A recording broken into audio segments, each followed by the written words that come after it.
How is your LinkedIn page doing? Is it perhaps failing to generate B2B leads and growth that you need? Maybe you're struggling to engage your target audience effectively. In this episode of Strategy Talks, uncover the latest strategies to transform your LinkedIn page and your presence into a powerful engine, maybe for business growth, community building, and thought leadership in 2025 and beyond. This is Strategy Talks. Stay tuned. I'll be right back.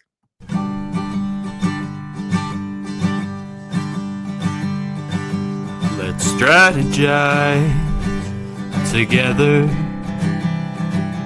Let's hear it from an expert. Join the conversation, it's informative and free. You and me, let's talk some strategy.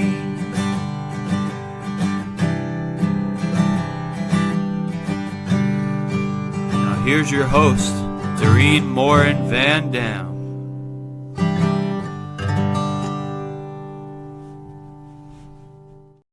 Hello, I am back with another episode of Strategy Talks. I am so excited to be here today. I think today's guest is somebody probably the furthest away you can be from Vermont. So I am going to bring onto stage with me Michelle. How are you today, Michelle? I am fabulous, and g'day from the land down under. I'm here in Sydney, where we are literally in polar opposites directionally and also the weather. So I'm melting, you're freezing, and we're going to do this anyway.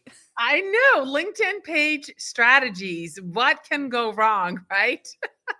Well, and full confession for those of you who are out there going, I've been neglecting my company page. It's okay. It's more common than uncommon, and I'm not here to judge. All right. Excellent. Well, I think a lot of times we just don't know what it can do, what it will do, what we should do, what we should not. So let's talk about how LinkedIn pages have evolved in maybe the last year. And is there anything new and exciting that you see right now or that you're excited about in 2025? Yeah, there is a lot going on with company pages. And like I said, they're kind of the forgotten lost cousin that you kind of know are there, but most people are like, yeah, but if I do a post on my company page versus my profile will go further every day of the week. So why would I bother? And I'm sure we're going to cover and answer that question as well. But with company pages, kind of funny. I've been talking about them for about 5 years. And that's when I started my business, and I looked into it and went, why is no one else in the world talking about this topic? And it was important to me because I grew my amazing personal brand and community in an industry I worked for, did the classic, oh, I'm changing jobs. And the company that I left got left with no presence on LinkedIn. So they hadn't been building their company brand. And so that's why it was really important to me. But when I looked around, there was nothing but negative press for company pages. And even the company pages team only had 5 people at that time, roughly. Now that's now 45. Now what changed? Why did LinkedIn all of a sudden wake up and go, hey, we've got this thing called company pages. Why don't we give it some love? And what happened was COVID. Right? COVID changed the game. So all of those people who had their advertising spend on all of the other platforms brought it across to LinkedIn, spend billions of dollars, record ad spends. You need a company page to run ads. And so all of a sudden there was a lot more attention on them. And so we've seen some pretty significant changes in a short period of time for company pages to kind of give them a bit of love and make them more user-friendly, because they were a hot mess back in the beginning for page admins. Give us more features to use in line with what's going over on the personal side. And obviously we're seeing a bit of an evolution going on this year with things like company pages premium, which I'm not sure I'm a fan of, but it seems to be the way that LinkedIn's going. Well, everybody wants money, right? I mean, isn't that the case? I have a funny story about LinkedIn pages. I started my journey as a social media marketer more than 14 years ago. And one of the things I did was make a company page, even though at that time it was a company of one. And I had that page for like 8 or 9 years, and I just wasn't posting to it, didn't really know what to do with it, didn't really care. So I deleted it. And then COVID happened. I think I literally deleted it like 2 months, like probably January 1st of 2020, when I did one of those strategic things like, this is something that feels like it's like a chain and ball on my leg. I'm not really doing anything. It's better to not be there than be there and not be active. I deleted it, and then COVID happened. So yeah, that's my story. So now I have a page, and so I am ready to learn and do more with it. In the meantime, yes, I've seen the same thing as you, the advertising and all of that stuff. So what are you most excited about LinkedIn page right now? Like I would what say, excites you the most about what you can do with it? look, hands down, it's one of two things. And I'm going to pick one. I'm going to go with LinkedIn newsletters. Now, I know that they're not exclusive to company pages. And quite frankly, most of the features cross over between personal and company page. But why am I loving these so much? Well, number one, I'm a big fan of long form content because, you know, in the B2B space, which I operate mostly in, is we are trying to get people to part with big amounts of dollars. You know, typically B2B sales could be 50,000, could be 500,000, could be millions, you know. And so ultimately, I love that it gives us an opportunity for us to expand our thoughts and help people make those buying decisions. But why do I love them so much for company pages in general is we know that when you scroll the home feed, like I am not oblivious to the fact that if you jump onto your phone or desktop and start scrolling, you'll see probably 4 or 5 personal posts, a paid promotion from a company page, same thing again.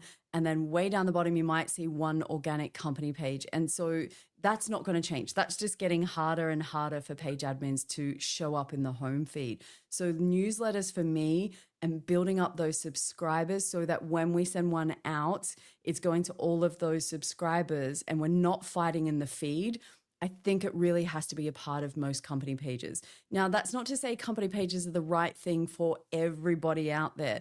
And exactly like you said, consultants, small businesses, you are not going to spend all of your time over on your company page. Absolutely not. I would be crazy if I gave you that advice. But we do need a presence, like you said, so it doesn't look like a ghost town. But yeah, LinkedIn newsletters, lots of cool ways that we can use it, indexed by Google. And most importantly, it's that first one that goes out to all of your page followers. Make it the good one, because ultimately, in what I'm seeing from myself and my clients, you can expect to get roughly 30% of your page followers to become subscribers.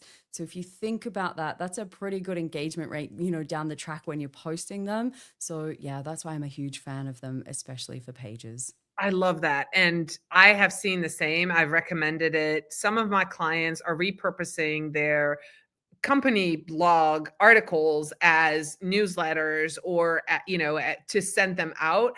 And when I look at the analytics, and I know we're going to talk about analytics in a minute, but you can see the peaks, right? So I send out the newsletter and there's the peak. And so no matter what day it is, I can literally every week. So I have one client we're sending out 2 a week because the peaks are there. And then the thing that you just said, if you didn't listen, guys, Michelle said it's indexed by Google.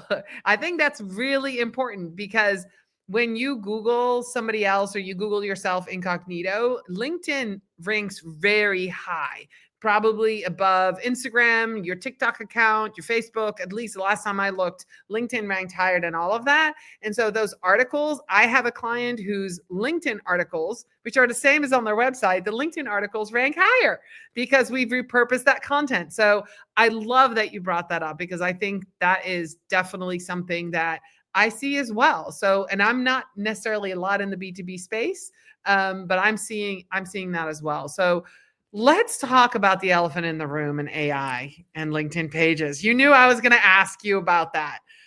What do we need to know about what to do, but more importantly, what not to do when we talk about LinkedIn pages and AI? The same as what's going on across the platform. Like what I'm finding is where company pages had a content problem. Let's be clear, most people don't enjoy following company pages because the content out there is all about the business. It's boring as you can imagine. It's worse than watching grass grow. I like watching my grass grow. This is horrendous where people just talk about themselves, trying to make the business sound important. And so when you go to tools like ChatGPT or like any of the other generative AI, to create content for the company page. It takes the average of the average that's out there on the internet and then puts that forward, and then people are posting more and more below average content. So I think it's even dropped further now, even though people are trying harder and have this real goal to possibly be a bit more consistent and have these tools help them be more consistent, which I'm a big fan from that perspective. But the reality is they've lost their personality. There is no differentiation, like there is no creativity. And so that bland content, when it finally shows up in the home feed, of course, people are going to keep on scrolling. And typically it is over branded. It looks like an ad. It smells like an ad. And if you've got zero interest and it's boring, what do? We just keep scrolling. And so what I'm finding is, as much as I love the idea of these cool tools, and there is potential there, but if we just say, write me a LinkedIn post on this, the output just is, I don't even have, I'm lost for words, and I'm not lost for words very often, but I'm trying to think of something lovely to say in the nicest possible way to say, I appreciate people are trying, but on a company page, I think if you don't put some personality into it, it's just so bland. And, if you can't get that attention, then people just keep scrolling. And it's that brand that's going to build demand. And that's what's most important with your page. And how about AI comments? We're talking about content. How about comments? Do we see them on pages too? If there is anybody that is listening or watching this episode and you are using AI commenting tools, I am going to hunt you down, because they are the scourge of LinkedIn right now, especially those company pages, because we can't block them as easily as you can block or unfollow, other people. And so there's really bad players out there that are making this so easy to do, and it jeopardizes your LinkedIn account in general. So I'm not a fan of any automation tools, as much as I love the concept and I would love some help, but just keep those kind of things in mind. But yeah, going and spamming somebody else's post is uncool. I don't care how you get there, it's uncool. So as a company page, please don't do that. But on the flip side to that, if we're talking strategy, I absolutely want company pages out there commenting to build their brand. And it's like a little signpost that says, come back and find out more. But if you're doing it on your competitors or doing it in, uncool ways that really take away from the conversation, then just cut it out. I have no other words. Just cut it out. Well, you have a perfect lead into, I was going to talk about community, building community. So talking about commenting in the right places. So let's not do it on our competitors. Let's not use AI. What are some best practices, Michelle, on how to build community using a page? Yeah, I think for community, there's a couple of different elements to it. So number one, you need the right page followers. So every month we get 250 page invite credits, which is great. You can go and invite people to follow your company page. And you'll typically find an influx of those invites go out around the first of the month, and we get bombarded with them. Now, I love those invite credits because it's a really great way to help people grow their page fast. But what doesn't work is when people don't use those invite filters and start targeting their audience. There is no point in targeting me if I'm not part of your basically strategic audience that you're trying to build. So we're going quality over quantity absolutely every day of the week when we're building those numbers. So use the filters first and foremost. Now that we've got the right audience. Can I interrupt you? For those Sure. of people who've never used those invites, when you're a page manager, you can have those invites, right? And so say you have 8 managers together, the 8 of you have 250 invites. That's right. And then the filters, what kind of things does it filter?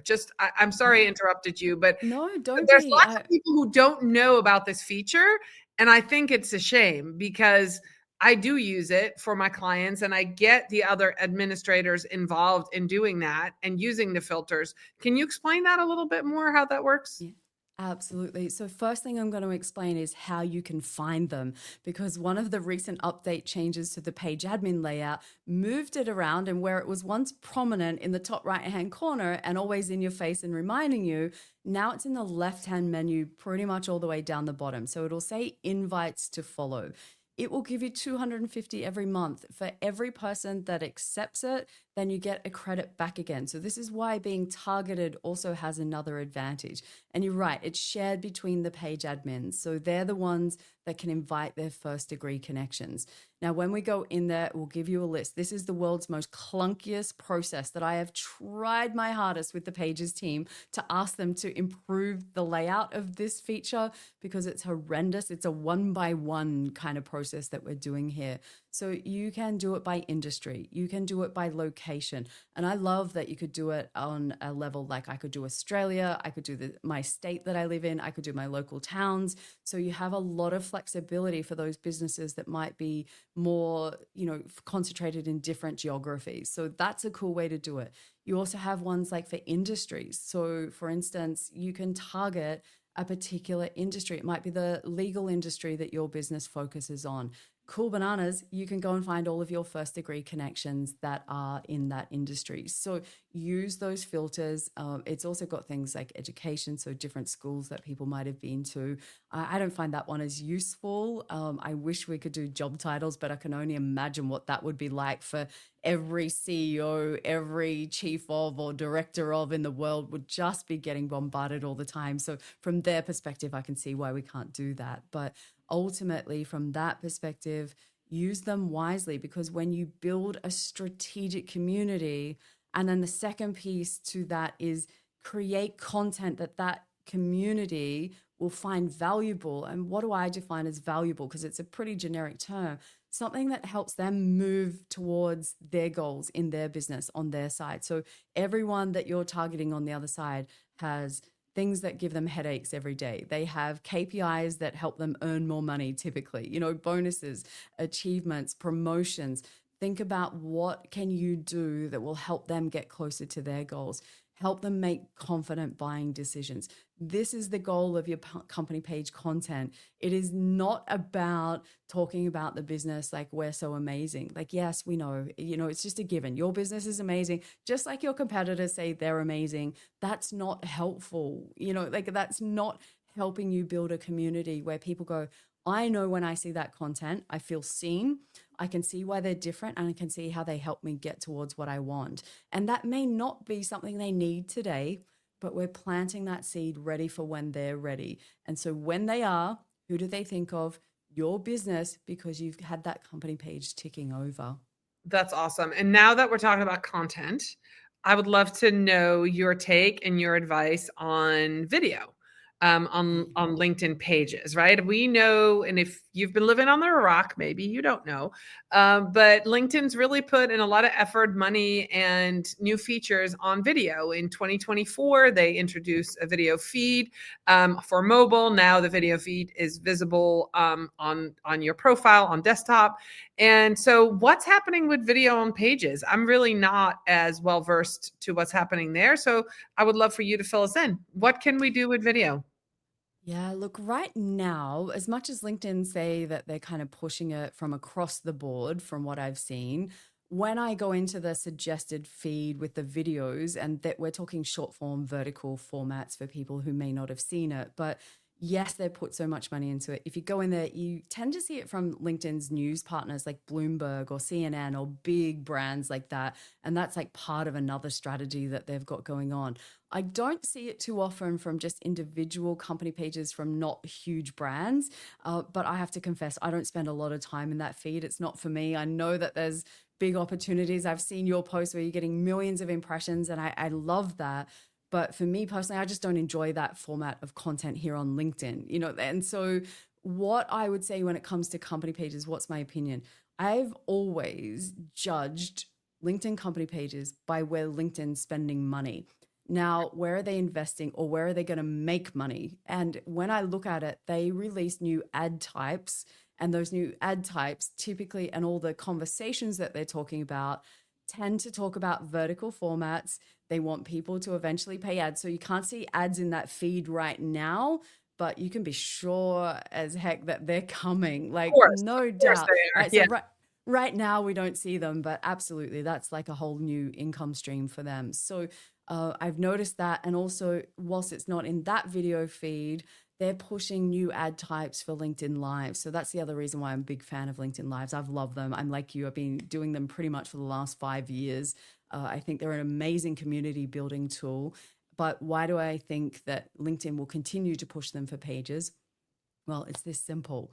They now give you ads that you can do before to promote, during to promote, and after to promote your LinkedIn Live. So if LinkedIn Lives don't work or aren't a good experience for company pages, then they'll miss out on all of those opportunities. So I still think that they're going to see it. Now, I don't do, anything with LinkedIn or page strategies. I'm 100% organic, but I watch where these things are happening because I'm like, okay, you keep releasing information about newsletters and you keep talking about LinkedIn Lives. And so obviously these kinds of things, and I think the only other thing is that B2B thought leader type ad, which is where a company page can sponsor an individual's post.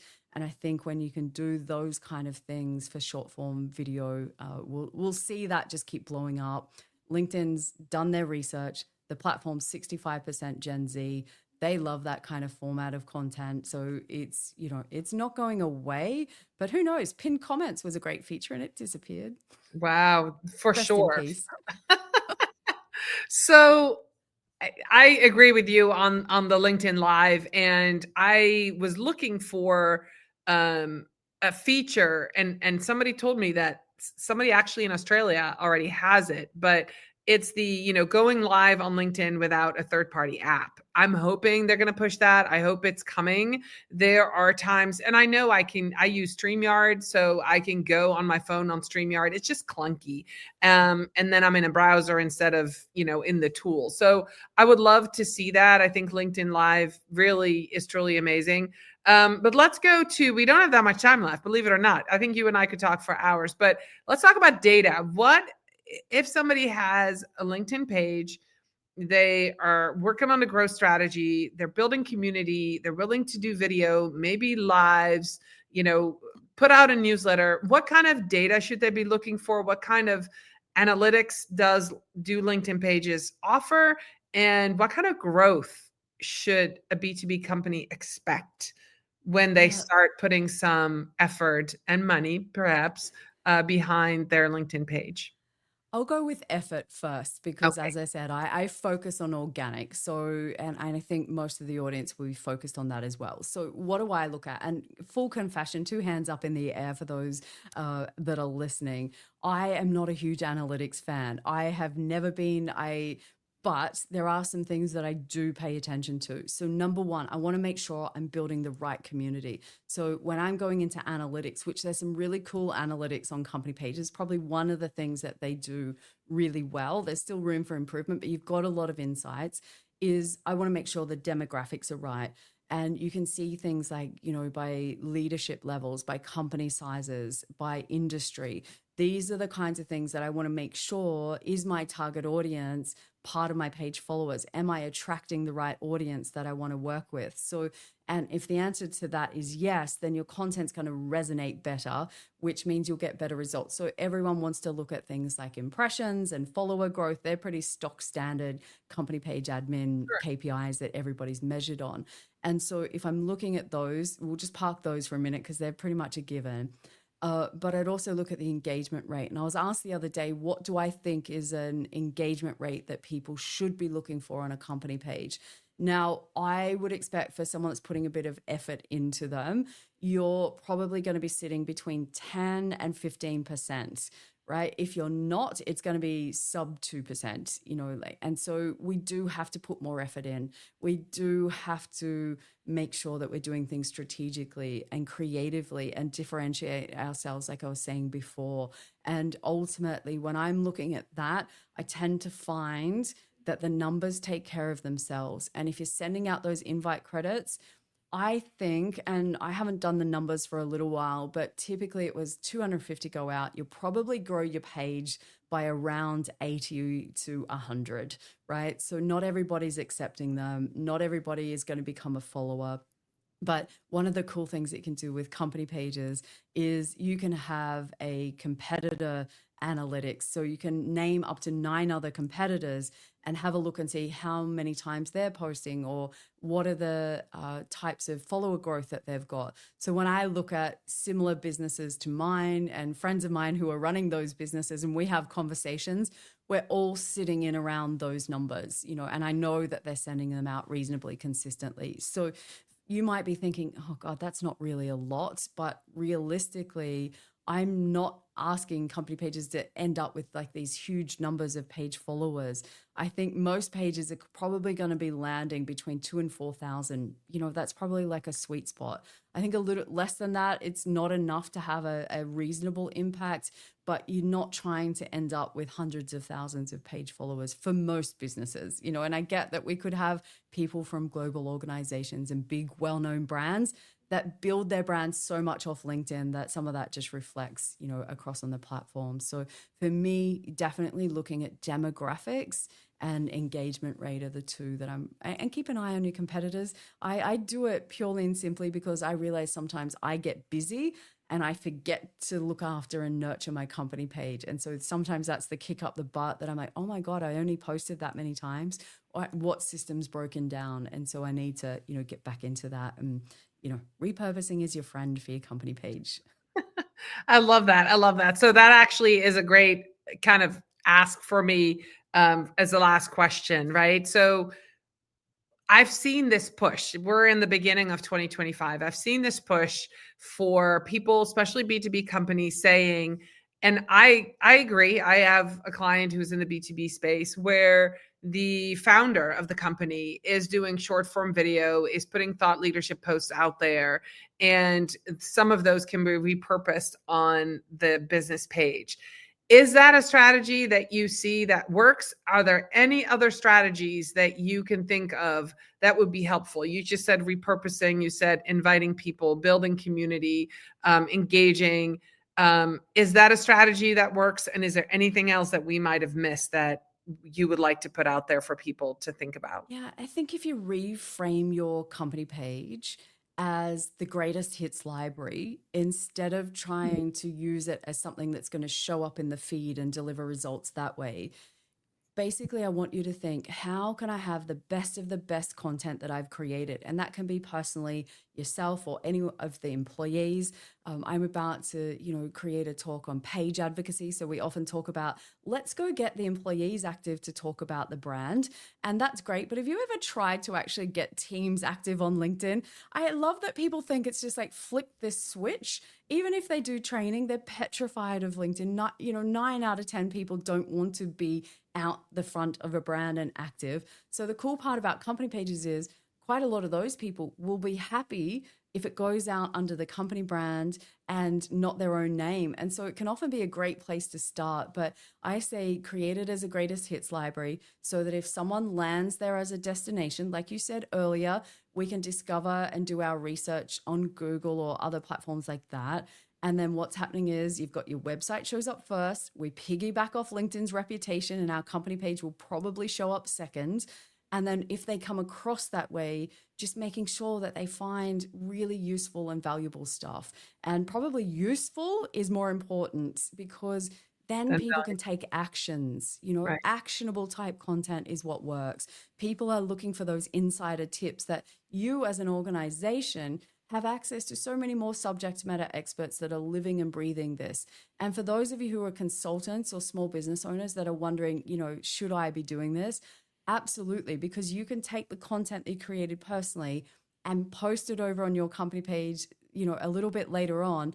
You got 2 different audiences, 2 different chances, and it's one less time that you have to create content. And, I read some stats that people, content marketers are spending up to 33 hours per week creating content. I'm like, do these people sleep? Like, when are they eating? I'm worried about them. I'm really worried. So repurposing, especially on your page, is your friend. I love it. I love it. All right, Michelle, we are at the end. Tell us how I'm assuming you're on LinkedIn. Yeah. Where can they No plans. find you? And also, you've got a book. I'm going to, for those of you who are watching, it's called Business Gold: Build Awareness, Authority, and Advantage with LinkedIn Company Pages. She's holding up the book for those of you who are listening and not watching. You can find it on Amazon. Michelle, where can people meet you?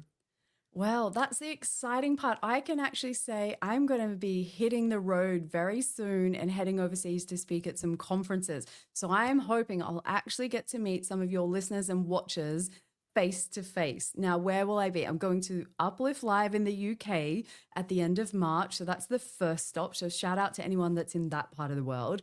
The day after that finishes, I jump on a plane. I'm heading to San Diego for Social Media Marketing World. So I can't wait to go back there again. So please, if you see me, I'm typically a deer in headlights. So come up and say hi. I promise I don't bite. I am not up on some pedestal like some people have said. I was like, no, please just say hi.